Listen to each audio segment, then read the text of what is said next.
Welcome back to the Within Reach podcast. Today, we are going to be talking all things goal setting as we head into the new year. And I am once again joined by both Roberta and Maddie. Hey. Hello. I'm excited for this topic. I feel like this time of year, goal setting is such a prominent thing that people go through, but we see it done wrong so often. And I'm excited to break it down today and ensure that our listeners can set some goals that they can actually set up and achieve for 2026. So we're going to start off. I want to talk about the importance of goal setting, but I actually would like to hear from both of you. Do you actively goal set? And if so, how do you do it?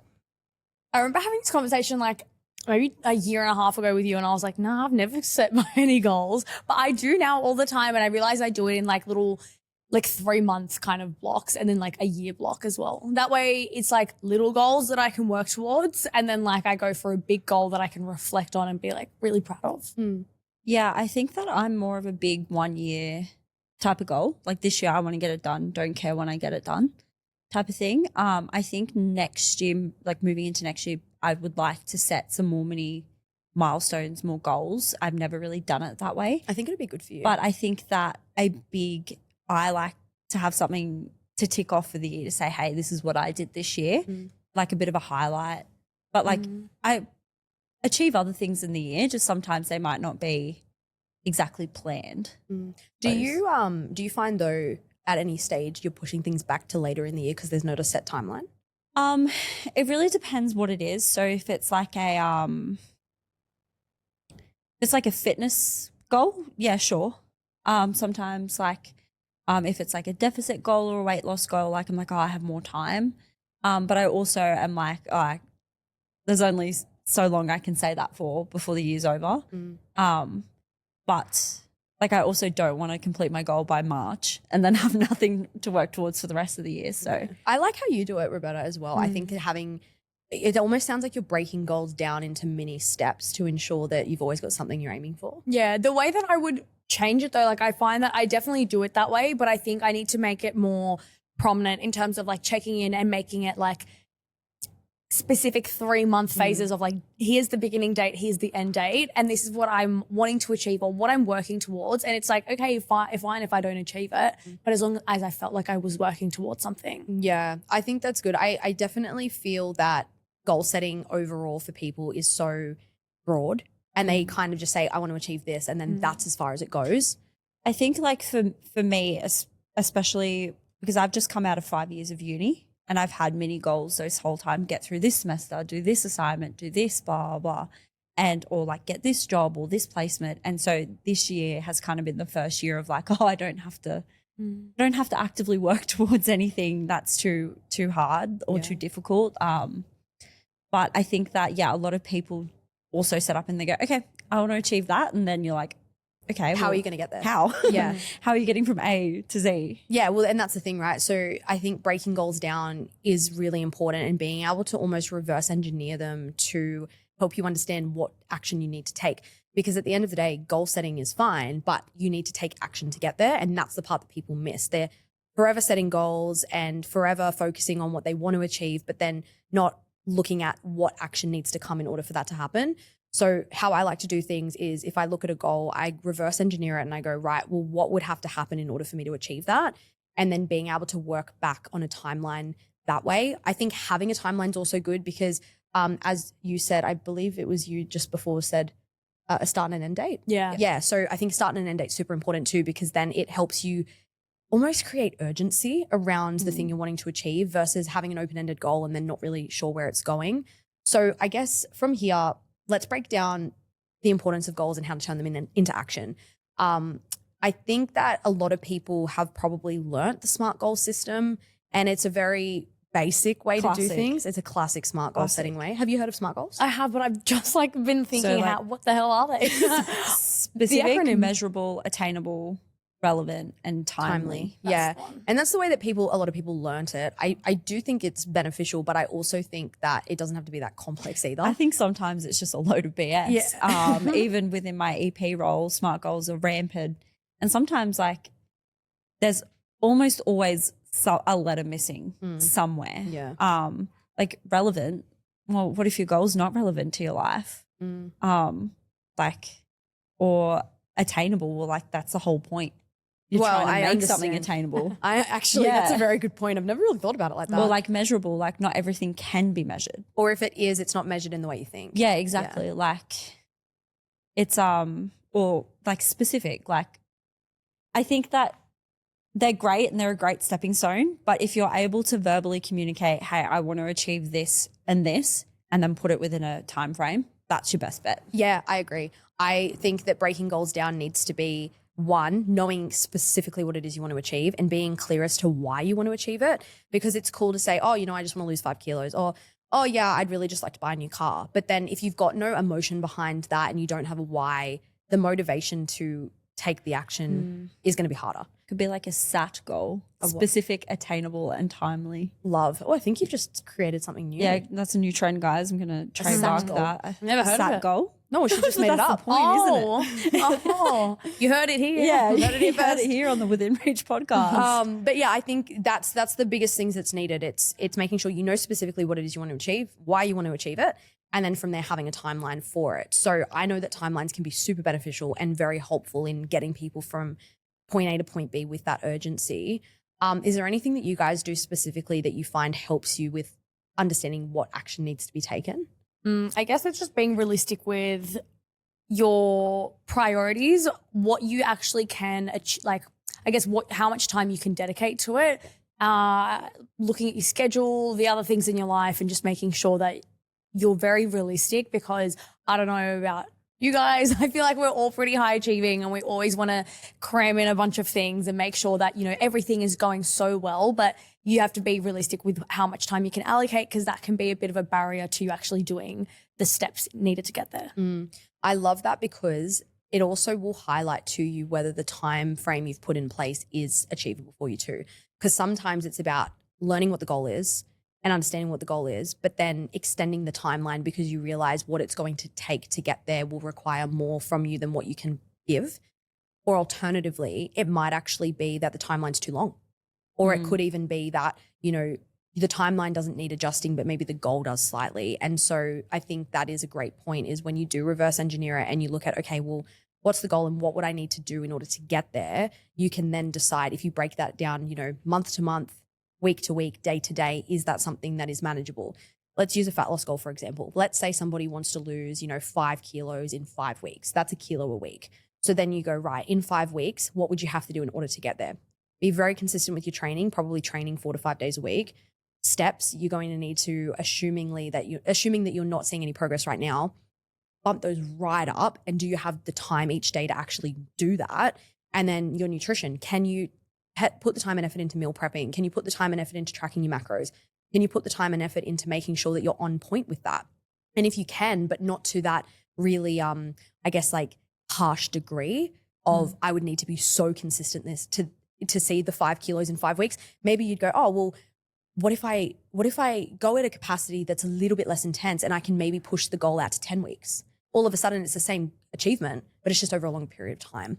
The same thing like with you and me, let's say like me in a deficit goal, me losing 5 kilos in 5 weeks is just not possible in comparison to a beginner, to someone who's never done it before. So it's just like, again, meeting yourself where you're at with your experience, how much, if you're beginner, intermediate, advanced, and where you're at. And the habits that you've developed. Yeah, exactly. Like if you're already got and this is again specifically for that fat loss goal example, if you've already got the habits there, what can we do to increase it? Well, that's the thing, right? If you've got the fundamentals down pat, then amping up the intensity is always going to be easier than trying to go bull out of a gate and go ham on a goal, but you don't even have those foundations laid yet. And I think when coming into a new year, this is where a lot of people go wrong, is they come into the new year, they're super motivated, they utilize that motivation and they go, I'm going to achieve XYZ thing in the next 3 months, but they have zero foundations laid. So then they get 2-3 weeks in and all of a sudden they find it really hard. And when they find it really hard, then they decide that maybe it's not, for me, or I'm doing something wrong, or their expectations are misaligned from reality. And then because of that, they end up falling off track or having a poor relationship with self, or, restarting and yo-yo dieting time and time and time again.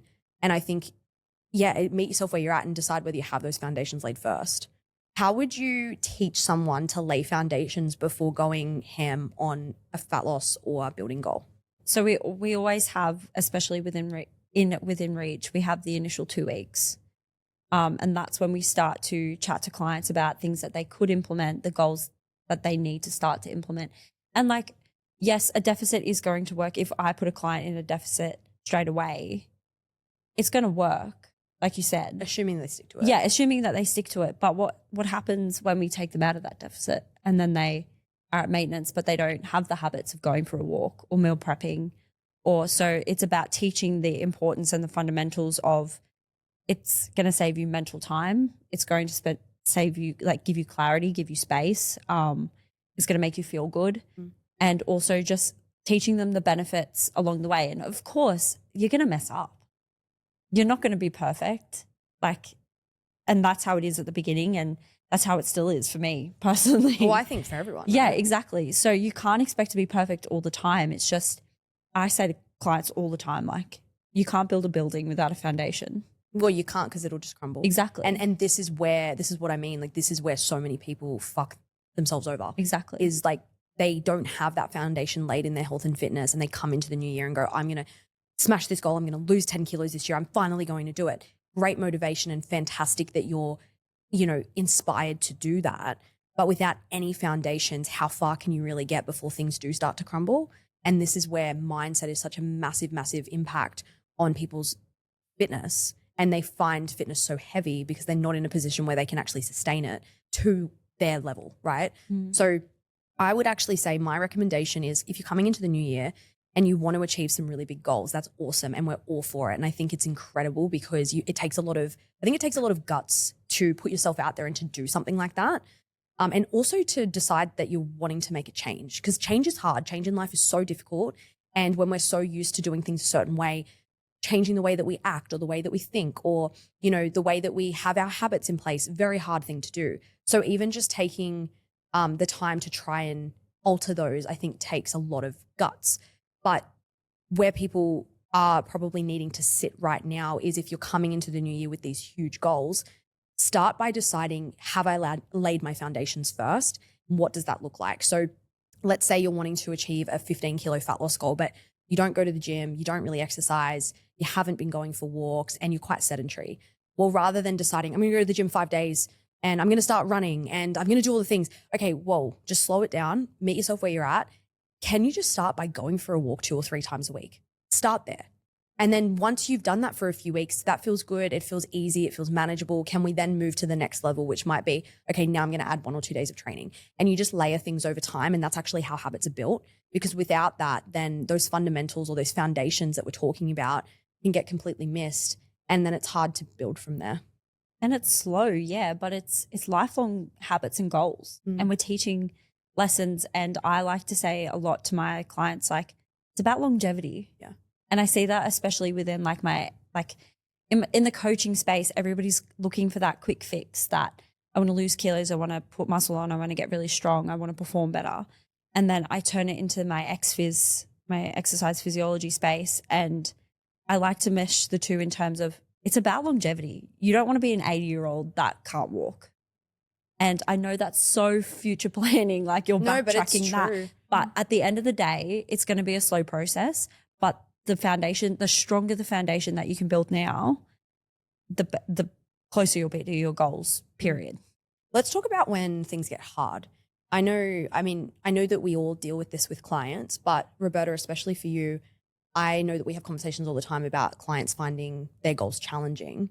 Do you have some tips or things that you talk to your clients through when they're going through stuff like this? Yeah, I think it's us really just unpacking what specifically they're finding challenging, and not just, figuring out one thing and being like, okay, let's fix that, or let's figure out a way to get you to do that thing. It's really about unpacking a lot of things and understanding their mindset regarding even failure and not being able to follow through. Because I think a lot of people are so hard on themselves when they set themselves out to do a goal, especially in coaching. They're like, oh, I'm going to do this. And my coach told me to do 4 training sessions a week. I can't do one. So I'm embarrassed and I'm not going to speak to my coach. So it's just about understanding, the stigma behind how you're feeling, what we can do to change that, and also what actionable steps can you do to bring yourself to do the manageable thing for you. Yeah, I think that's great, because the issue that we face is when things start to get hard, people just withdraw. They pull back, they start to backtrack and backpedal and get themselves into this position of start, stop, and taking action, then not taking action. And then they're kind of in this weird limbo of, I don't know if I'm going to be on track or not. And it just gets very messy. Were you going to say something? Well, I just think a big thing too is expectation. Yeah. It's hard. It's hard. And like we quite regularly get told, I do. I don't know how you do that. I don't know how you go to the gym all the time. Or I don't know how you meal prep. Oh, I could never. It's hard. It's not an easy thing, but you pick your battle. But like, how good are you going to feel once you've achieved that hard thing? Yeah. It's short-term pain, long-term gain, not having instant gratification, which is so hard for people. I mean, I can sit here and say that, but even I have parts of my life where, I still struggle with that sort of stuff, because we're humans and we're built for comfort. The human brain is actually built to sit in comfort. So anything that feels uncomfortable is supposed to feel challenging. And usually people lean out, they don't lean in. Yeah. And it's about training your mind over time to lean into things that feel hard, and knowing the more you expose yourself to hard things, the easier it is to continue to expose yourself to hard things. It's literally exposure therapy. It's safety.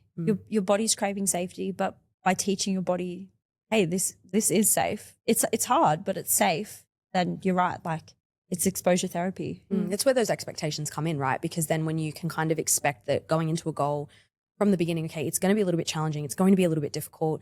I'm going to have hard days. I'm not going to be perfect.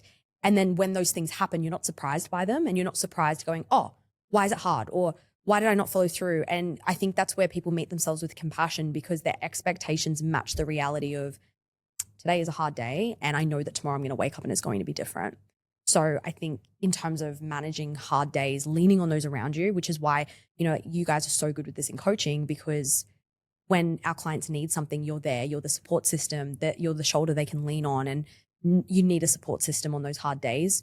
The other thing is, I think you need a plan for hard days. Yeah. So bare minimums. Yeah, I was just about to say, I think it's also, as much as we can say, get back on track and, you've planned this out. Yes, it didn't go right one day, the next week it will. It's also about understanding and recognizing patterns, in terms of if it's been a few weeks now where you haven't been consistent with what you told yourself you're going to do, maybe it's really about not being hard on yourself and thinking, oh, I'm not following through, but about, hey, is this really achievable for me right now? And maybe I need to change my expectations for the next couple of weeks to build my tolerance to that, still stay in the discomfort of doing the hard things, but maybe I need to peel it back a little bit for a while, get used to that before I add another thing on, and then get myself back to where I was. This actually brings a really good point up too, right? So what you just said reminded me of something that I think is important to recognize. You might right now be in a position where you're all in and you're managing everything really well. You're managing the 5 days, you're managing the tracking, you're doing it all, but it's not always going to be like that. And so peeling back, as you said, and understanding what's manageable right now means that you can actually push and pull without stopping. So this is where, again, people think that, oh, if I've always trained 5 days, I should always be able to train 5 days. Or if I've always tracked my nutrition, then the only way to be successful is to continue to track my nutrition. And it's like, no, what if there was other things you could do to stay on track and be able to manage it in times that are feeling a little bit harder? So I think that's something that, I even get caught up with that sometimes, and I go, oh, I'm setting this expectation of training like 4 to 5 days a week, but why is that? It's because I've always done it, and I expect that my level, or standard, if you will, should be right up here, when sometimes you can get the same result with your standard being just here. Yeah, and like, life is always going to throw something at you, especially when you plan big goals. Life is always going to be like, oh, just kidding, and throw something at you. True. And the amount of times that I've told that to clients, and it's just about giving yourself grace and just saying like, okay, well, like Roberta said, like if there's a pattern, absolutely. But on the days that you just can't do it, it's okay. Yeah. And it's just about waking up the next day and giving it your version of 100%. Yeah. I think patterns are an important one because we've all got them. Awareness is the first step to change, as we always say. So I think in terms of things that are hard, another thing that I think people struggle with is distractions. So being able to keep your mind in the game in those hard moments and being able to work around distractions. How do you guys personally work around distractions when you've got goals? I just think it's a hard one. It's a hard one because definitely obviously no one's perfect. So as much as like I would love to say, oh, I set goals and I don't get distracted, I'm a massive doom scroller and it's so annoying because my brain is like, well, you're an idiot. Like you can literally get off your phone and do the thing you set yourself out to do. But it's just so hard to get away from like the comfort of doing that. Or like the comfort of like going out and spending time with friends consistently, but not doing it in a way that's been slightly adjusted towards your goal and doing it the way that you've always done it. Right. Like, well, a bit of all or nothing. yeah, a bit of all or nothing mix in that, but also like getting up. I'm not perfect at the moment, especially with getting up in the morning. Like that used to be my bare minimum. I get up when my alarm gets up. I'm not at a phase in my life where that is serving me right now. Yeah. But at what point does it go between I'm giving myself grace and I'm just going easy on myself? Yeah, and being too fucking easy. How do you go about distractions? Well, the thing is, like, we're all human. We have distractions. I think the biggest thing that has worked for me has been reflection. So I'm naturally I'm an A-type personality. Go figure.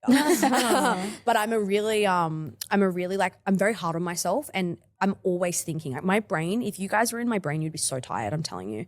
And so I'm really good at picking apart things that I need to improve on, which is a strength and a weakness, because the strength of it is that I'm always aware of what I need to work at and I'm always reflecting on, like I've got this thing that I started doing, I don't know, maybe like 2 years ago, and I don't know why I started doing it, but it's a habit now. Every time I get in the shower, I think about the day that I've had or what's coming up, and I think about ways to improve what I've done, which is weird. I know, I'm fucking weird. I'm so weird. I'm a weirdo. It's like a positive and a negative. Yeah, but like, you want to get in the shower and just chill. I know, I don't know. I think I'm just that sort of personality type. Again, go figure, I'm an uptight person.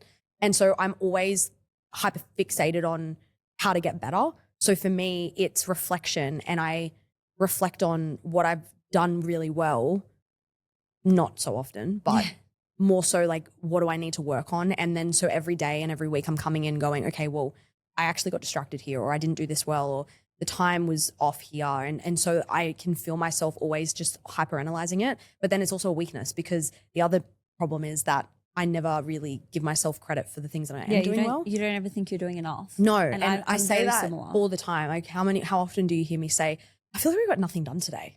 Yeah, every day. I would say it all the time. Like I said it to you the other day. She's had 10 calls. She's made you were like, 15 nothing got done TikToks. today. I was like, you said this yesterday, but somehow we planned out like 400 projects, like everything got But done. somehow we're 3 months ahead. Like, what do you mean? This is what I mean. Like, I think I'm just an anomaly in the sense I'm a bit wacky. Steph's favorite quote is, "If you're not growing, you're dying." And now me and my friend, it's not a meme, but like we always say it to each other because If you're not growing, you're dying. yeah, literally, I'll do something. She's like, "Well, if you're not growing, you are dying." Yeah, I don't know. I said that to you once and I remember your face. You were like, that is, so, what did you say? You were like, that is so rogue. It's not even funny. Or just like a bit morbid.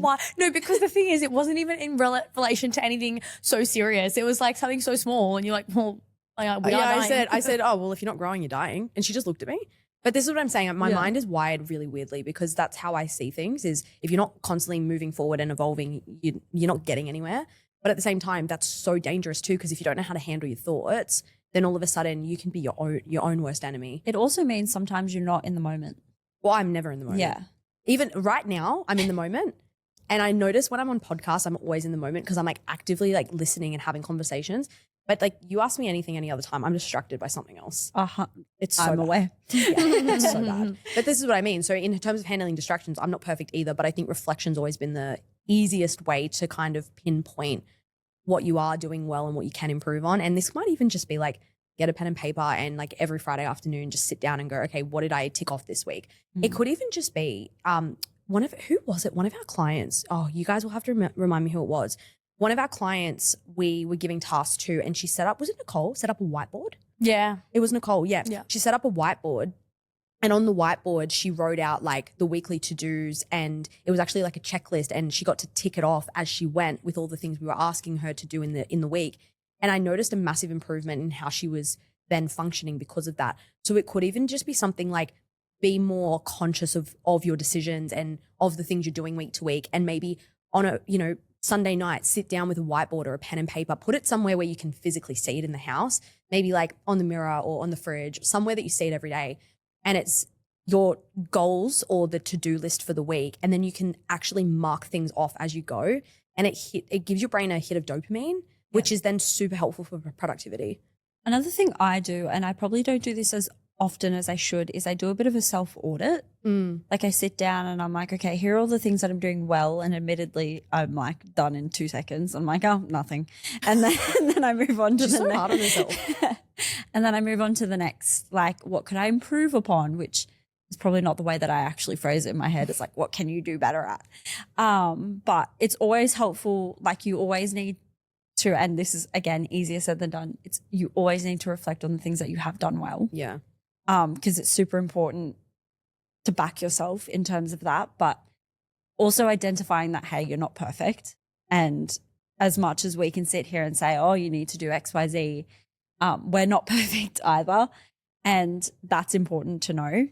And it's important to also know your weaknesses because they can be a strength. Knowing your weaknesses is a strength. Absolutely it is, because a lot of people don't know what they are. Yeah. But if you know, again, like you said, Roberta, your patterns and habits, but you also know the things that you usually do that throws you off track or where you kind of fuck up a little bit, or knowing those things helps you slowly over time. And like there's a really big emphasis here on slowly over time, build new habits that will allow for you to move away from the things that don't serve you and towards the things that do. I actually want to wrap this up so as of the time of recording this, it is November in 2025. And so what I'd love to do is I'd love to do almost like a yearly wrap up with you guys. And I'd love to hear more about like a recap of your individual goals for the year and what you've achieved. And then later we'll go into some goal setting for next year personally. I'd love to hear from you both. So Maddie, we might start with you. What are some goals that you set for this year that you have ticked off? So when we were discussing this on the car ride over, I said to the girls, this is my first year that I haven't had something massive to work towards like uni. So like 2022 or 2023 was my undergrad. 2023 was my 2024 was my master's, getting my first job. And this was the first year that I entered going, oh, I don't really know what I'm going to do. Going to Japan was my big goal. But also moving to Melbourne, which I somehow made happen. I remember you saying, I think it was like March of this year, I'd really like to move to Melbourne at the end of the year. And then I think it wasn't going to happen. And then you got the opportunity. I had wanted to do it. I was going to do it last year, and then it just never happened. And I ended up getting a full-time job. And then I was saying this year, I was like, no, it's got to be this year. Like, when else is it going to happen? And then just before I left for Japan, my friend was like, hey, you want to come live with me? And I was like, yep, quit my job, went to Japan, came back, and basically started applying for jobs just before I moved here. So I think that obviously without that kind of push and alignment from whatever you want to say, God, the universe, it worked out. And I've honestly never been prouder for me for taking a bigger step. Like, yeah, I got through uni, I got through undergrad, whatever. But like to be away from everything I've ever known, friends, family, you guys, like, and not really know anyone but one person in pretty much the entire state. Yeah. Pretty chuffed that I did that. But my other goal was to lose 10 kilos, which I'm 80% of the way through. 8 of the 10 down, thanks to Miss Stephanie over here.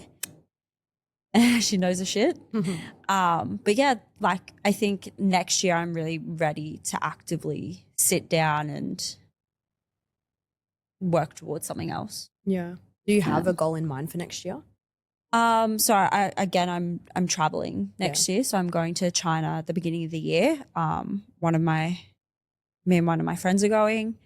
But I think I want to I haven't decided fully yet, but it's going to be some sort of performance-based goal. Cool. We can talk about that. There will be obviously a little bit of fat loss involved somewhere along the lines of next year, but I am kind of sick of focusing on that, and I just want to feel good in how I can perform. So what that looks like 100%, I'm not sure, but yeah. Exciting. I think that's cool. I think, yeah, you're right. You need to pull your focus away from fat loss for a little while. And also if you're going to, China in March, great opportunity for us to reverse you out before then. Yeah. We'll talk about that. Cool. Little side piece. Yeah, I've just had a bit of a thought. All right. What about you, Roberta? What goals did you have this year that you achieved? Well, I know this year was one of my big goals was obviously I changed kind of the structure with which I worked with you. But initially I was, working as a contractor. So it meant that I would have to put myself online and just put myself out there, get exposure through social media. And that is something that I've always really struggled with because I literally have never posted on social media up until I had to for my job. And I was so pushed outside of my comfort zone because I don't know, I just find it so scary to do that. And it's just like being consistently pushed by Steph to do something like that. I was like, my God, like there's so much potential for me to not even, I guess get, potential clients out of it, but actually just, build my confidence, build my presence online with that. So I think that's something that I've achieved. And obviously it's put on the back burner for the back end of the year, but that's just due to the structure that we have. Yeah, due to the structure and it's changed. But I know that next year, because I really valued putting so much time and effort into that, I actually really want to carry that over into next year. And that is something that I will go and get myself back into that. Good. I'd love to see that from you in January. Yeah, I think that's really cool. Yeah. What else have you achieved this year? Well, obviously with, the job that I'm doing at the moment, very different to what I was doing initially.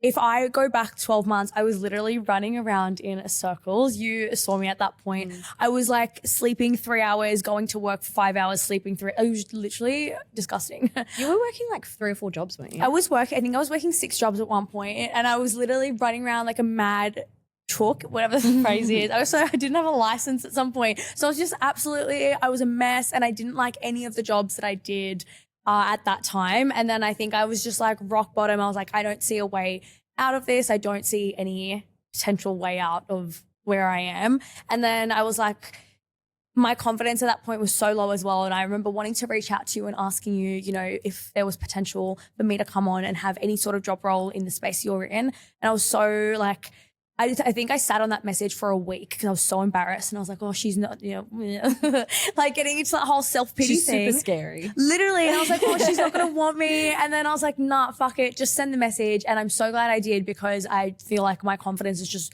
skyrocketed in the last 12 months. Yeah. I remember when you first started to now, and you're a completely different person. It's wild. Yeah. You're a completely different person. And I agree. I think your confidence is like through the roof. I think you don't give yourself enough credit for how far you've come. I also think your confidence can continue to build because you know more than you think you do. Yeah, I think I'm getting to terms with, I'm also like obsessed with continuously learning and like being better and better and better. But I think it's nice to like reflect on, I guess, not how little I knew a year ago, but like, the fact that I've learned so much in the last year and I'm now putting it into practice, and I really like seeing that. Yeah. And what about next year? Goals? The goals are I want to obviously build my online platform, be really solidified in my coaching role, give the best to my clients, give the best to you as well. Well, obviously, I meant that too. I didn't doubt it. No, oh my goodness, I'm like, no more clients for me. And then, and I also want to push myself out of my comfort zone and move somewhere for like maybe a year and just be really uncomfortable there because I hate change and I hate there. Yeah, and I just want to do that even for a short period of time before I come back to comfort. I think that'll be really cool for you. Yeah. What are your goals? What about you, Steph? Fuck. All right. So don't laugh. There'll be context in a second, I promise. So this year, I came into this year and my goal was like, I want to build my business to a point where I can have people on the team permanently. That was a big goal of mine because when I came into this year, the business was like a bit all over the place, to be really honest with you. We had contractors coming in and out.